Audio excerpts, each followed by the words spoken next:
আমার মতো এই যে মুখে যাদের মেছেতার দাগ হয়ে গেছে তারা এই জায়ফল আর এই গোলাপ জল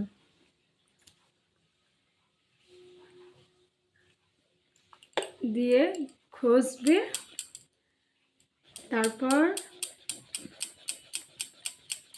দেখো, তোমরা আমার এই পাথরটা দেখে হাসো না, কারণ এটা চন্দন পিঁড়েতে ঘষার দরকার।